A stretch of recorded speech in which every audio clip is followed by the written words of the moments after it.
এটা হচ্ছে পৃথিবীর সবথেকে ভয়ানক ধুলোর রুম, আর এটা হচ্ছে পৃথিবীর সবথেকে ভয়ানক ধোঁয়ার রুম। তাই আজকে আমি দেখবো মা আর ভাইয়ের মধ্যে এই রুম দুটোর ভিতরে কে বেশিক্ষণ টিকে থাকতে পারে। প্রথমে সবথেকে ভয়ানক ধোঁয়ার রুমটাতে আমার মা ঢুকে পড়লো, আর অন্যদিকে ভয়ানক ধুলোর রুমটাতে আমার ছোট ভাই ঢুকে পড়লো। কিন্তু গাইস, এই ধুলোর রুমটা এত খাতারনাক ছিল, আমার ছোট ভাইকে তো নিমিষের মধ্যে পুরো ভূত বানিয়ে দিল। আর এই চ্যালেঞ্জটা আরো খাতারনাক করার জন্য চলে এলাম আমি আর প্রেম। প্রথমেই মাকে খেতে দিলাম আমি ভয়ঙ্কর ঝাল কুরকুরে।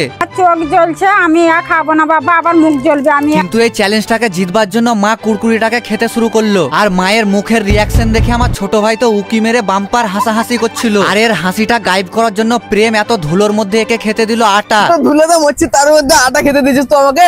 এরপর চ্যালেঞ্জটা জিতবার জন্য ছোট ভাই আটাটাই খাওয়া শুরু করলো। আমাদের এত কিছু করার পর তো মা আর ছোট ভাইয়ের মধ্যে কেউ হার মানছিল না, তাই প্রেমে আমাতে বুদ্ধি লাগিয়ে আনলিমিটেড পাগলামি শুরু করলাম। যেমন প্রেম এত ধুলোর মধ্যে আমার ছোট ভাইকে খেতে দিল ছাই, আর ছাইটাকে দেখে তো আমার ছোট ভাই পুরো রেগে গিয়ে ছুঁড়ে ফেলে দিল। আর অন্যদিকে আমি আমার মাকে খেতে দিলাম গুঁড়ো লঙ্কা, কিন্তু মা তো দেখি চ্যালেঞ্জটা জিতবার জন্য লঙ্কা গুঁড়ো খেতে শুরু করে দিয়েছে। আর অন্যদিকে ছাইটা ফেলাতে প্রেম তো পুরো রেগে গেল, তাই হাতের মধ্যে ধুলো নিয়ে ছোট ভাইয়ের ওপরে ফেলতে শুরু করলো।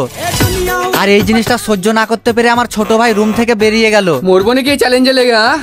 আর এই চ্যালেঞ্জটা জিতে গেল ফাইনালি আমার মা। সাবস্ক্রাইব করে দাও আরো একটা পার্ট দেখার জন্য।